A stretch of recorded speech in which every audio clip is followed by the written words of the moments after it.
Hi hello friends, இது உங்கள் Arjuna friends study circle. இன்றைக்கி நம்ம என்ன பார்க்க போறோம்னா டிஎன்பிசி 2023 கேட்ட எக்கனாமிக்ஸ் கொஸ்டின்ஸ் தான் பார்க்க போகிறோம். ஓகே, வாங்க பார்ப்போம்.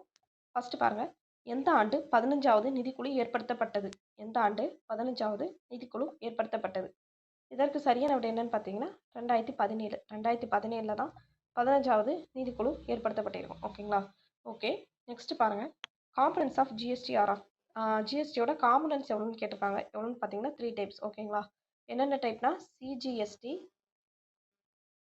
SGST, next IGST. ஓகேங்களா? மொத்தம் 3. சப்போஸ் சம்டைம்ஸ் 4 ஆப்ஷனில் கொடுத்தாங்கன்னா நீங்கள் 4 கூட சூஸ் பண்ணலாம். அதாவது 3 இல்லாமல் 4 இருந்துச்சுன்னா நீங்கள் 4 சூஸ் பண்ணலாம். ஓகேங்களா? யூஜிஎஸ்டின்னு ஒரு கான்செப்ட் உண்டு. ஓகேங்களா? இது தெரிஞ்சு வச்சுக்கோங்க. நெக்ஸ்ட் பாருங்கள், self help group banks linked programme started in எப்போன்னு கேட்டிருக்காங்க. இது எப்போனா 1992. இது நம்ம 11th எக்கனாமிக்ஸ் புக்கில் இருக்குது. ஓகேங்களா? எப்போனா 1992. இப்போ உங்களுக்கு ஒரு கொஸ்டின். இப்போது சமீபத்தில் சுயோதய குழு தினமாக ஒரு தினத்தை அறிவிச்சாங்க. அது என்ன தினம்னு மறக்காமல் கமெண்ட் பண்ணுங்கள். ஓகேங்களா? ஓகே, நெக்ஸ்ட் பாருங்கள், இயர் ஆஃப் கிரேட் டிவைட் அதாவது பெரும் பிரிவினை ஆண்டு, இயர் ஆஃப் ஸ்மால் டிவைட் சிறு பிளவு ஆண்டு, இயர் ஆஃப் பாப்புலேஷன் எக்ஸ்ப்ளோஷன் அதாவது மக்கள் தொகை வெடிப்பாண்டு, டெமோக்ராபிக் டிரான்சிஷன் இதெல்லாம் கேட்டிருக்காங்க. நம்ம மார்க் பண்ணுவோம். ஓகேங்களா?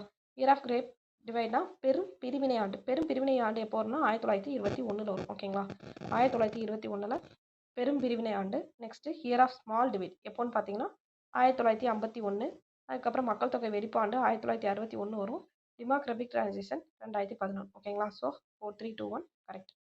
நெக்ஸ்ட் பாருங்கள், இதுவும் நம்ம 11th புக்கில் தான் இருக்குது. ஓகேங்களா? பெரும் பிரிவினை ஆண்டு, சிறுபிளவு ஆண்டு, மக்கள் தொகை வெடிப்பாண்டு, அதுக்கப்புறம் மக்கள் தொகை மாற்றத்தில் இது ஏற்படுத்துறது எல்லாமே நம்ம 11th எக்கனாமிக்ஸ் புக்கில் இருக்குது. நெக்ஸ்ட் பாருங்கள், choose the correct statement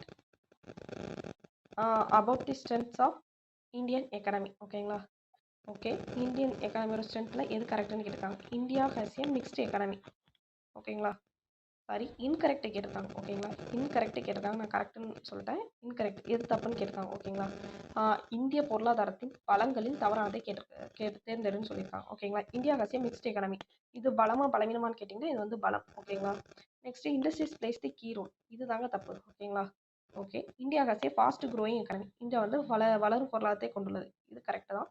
fast growing service sector இதுவும் கரெக்டாக தான். இதுவும் நம்ம 11th புக்கில் 7th லெசனில் அப்படியே இதெல்லாம் ஹெட்டிங்ஸ் அதை அப்படியே கேட்டிருக்காங்க. ஓகேங்களா?